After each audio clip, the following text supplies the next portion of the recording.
सभी भक्तों से मेरी प्रार्थना है, इस वीडियो को ज़्यादा से ज़्यादा लाइक करें, कमेंट करें और सब्सक्राइब करें। भक्तों, मनुष्य जन्म पाकर भी हम उसकी कदर को नहीं जानते। 84 लाख योनियों का भोग भोग कर हमें यह मनुष्य का जीवन प्राप्त हुआ है। इसे वृथा मत खोना, ये दोबारा नहीं आना।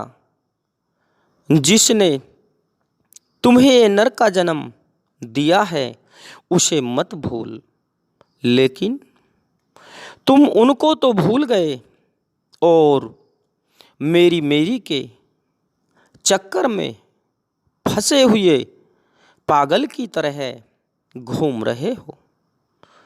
यहाँ तुम्हारा कोई नहीं है, यहाँ तो 2 दिन का बसेरा है। ये कुटुंब, परिवार, बेटा बेटी, धन दौलत तेरे कोई काम का नहीं है। ये तेरे काम नहीं आएगा। परिवार सब मतलब का है, बिना मतलब तुम्हें कोई याद नहीं करता। ये बेटा बेटी, पत्नी, भाई बहन, ये सब तेरे पूर्व जन्मों के बदलों का संसार है। सब कर्ज अदा करने के लिए बने हुए हैं। जिसको लेना है वह अपने आप से लेगा, चाहे आप हंस कर दो या रो कर दो, तुम्हें यह कर्ज अदा करना ही पड़ेगा। इसीलिए बंधन में हम बंधे हुए हैं। एक पिता के 2 पुत्र हैं, जिनमें से एक तो दिन रात माता पिता की सुबह और शाम और दोपहर सेवा करता है। दूसरा पुत्र माता पिता को सुबह, दोपहर और शाम गाली बकता है, उल्टा सीधा बोलता है। देखने वाले लोग उसे उल्टा सीधा बोलने वाले को दुष्ट, पापी, हत्यारा बताते हैं। माता पिता की सेवा करता है उसे लोग दयावान, सच्चा और सही इंसान बताते हैं। परंतु भक्तों, इस बात में भी फर्क है। ये पूर्व जन्मों का कर्ज है। जो मारता पीटता है उसका माँ बाप पर कर्ज चाहिए। वह उसको अदा करने के लिए उनके यहाँ पे उसने जन्म लिया है। और जो सेवा करता है वह भी पूर्व जन्मों का कर्ज है, उसने माँ बाप से ले रखा है। तो वह माँ बाप को रात दिन सेवा करके दुल्हारता है और अपने कर्ज को उतारने में वह लगा हुआ है। केवल इस संसार में ये कर्जे का ही संसार है। इसी तरह बना हुआ है।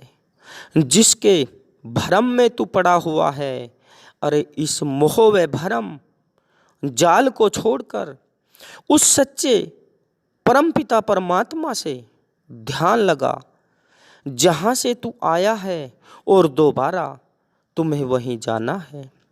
ये संसार एक मुसाफिर खाना है, यहाँ तो आना जाना लगा ही रहेगा, ये ख़त्म नहीं होगा। और बार बार तुम इस कर्ज को लेते देते रहोगे। अगर करना है तो सच्ची भक्ति कर, जो हमेशा हमेशा के लिए आने जाने से छुटकारा तुम्हें मिल जाएगा, तुम्हें मुक्ति मिल जाएगी।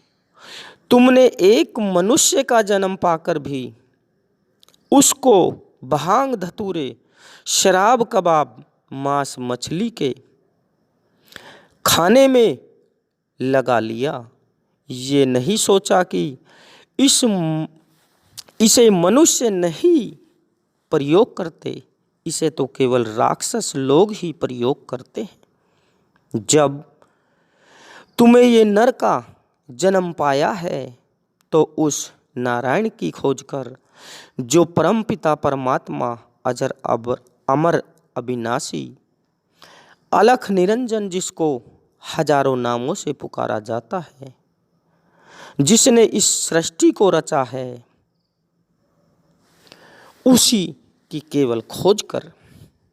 नहीं तो इन बदलों के संसार में कभी कर्ज उतारने और कभी चढ़ाने में आप लगे रहोगे और इस 84 लाख योनि में ही हमेशा धक्के खाते रहोगे।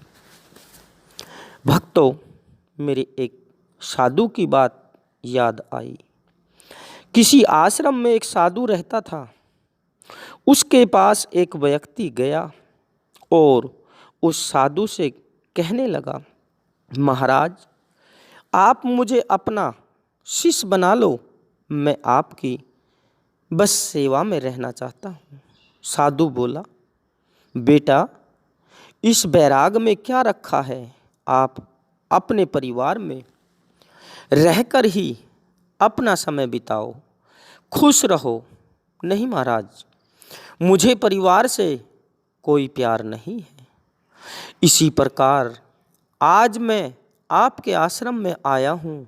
महाराज बोले, बेटा, मैं आपको अपना शिष्य तो बना लूँगा, परंतु मेरी कुछ प्रश्नों का आपको जवाब देना होगा।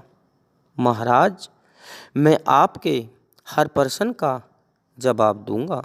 साधु ने कहा, बेटा, सबसे पहले आप मुझे ये बताएं कि आपने इस संसार में किससे अधिक प्रेम किया है या नहीं किया है? उसने उत्तर दिया, महाराज, मैंने अभी तक किसी से प्रेम नहीं किया। साधु बोले, अपनी बहन से? नहीं महाराज। अपनी माता से? नहीं महाराज। अपनी भाई से? नहीं महाराज। किसी दोस्त या रिश्तेदार से? नहीं महाराज, मैंने अभी तक किसी से भी प्रेम नहीं किया है। मैं किसी जीव से आज तक प्रेम नहीं किया है और प्रेम की कोई वस्तु मेरे शरीर में भी नहीं है, और वह मैं सच्चे मन से आपको बता रहा हूँ कि मैं अपने जीवन में कभी किसी को प्रेम भी नहीं करूँगा। उसी वक्त उसकी बातें सुनकर महाराज क्रोधित हो जाते हैं।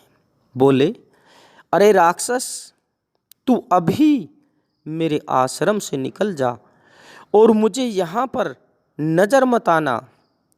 जिसने अपने हृदय में प्रेम नाम की कोई वस्तु नहीं है, उसको अपने हृदय में नहीं बसाया, वह भगवान की प्राप्ति कैसे कर सकता है? उस मनुष्य का इस संसार में जीना ही बेकार है। तुम मेरे शिष्य बनने के काबिल नहीं हो, क्योंकि दुनिया में सबसे बड़ा प्रेम है। जो जीवों पर प्रेम करता है, दया करता है, वही संसार के अंदर उस सच्चे परमात्मा को प्राप्त कर सकता है।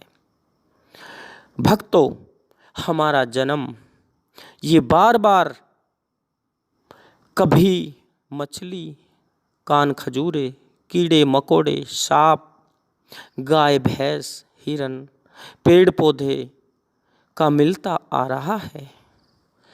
अगर तुम सच्चे मन से उस परमात्मा की भक्ति करो और पूर्व जन्मों के कर्ज को अदा करके आपका आना जाना यहाँ से खत्म हो जाएगा। आप उस परमात्मा की शरण में चले जाओगे, लेकिन परमात्मा की प्राप्ति उसी को होती है जो सच्चे मन से हर जीव पर प्रेम करता है। हर जीव के अंदर उसको परमात्मा नजर आता है, उसी को उस परमात्मा की प्राप्ति होती है। वृथा नहीं किसी को प्राप्ति होती। भक्तों, यह कहानी यहीं समाप्त होती है। जय गुरुदेव, जय श्री राम।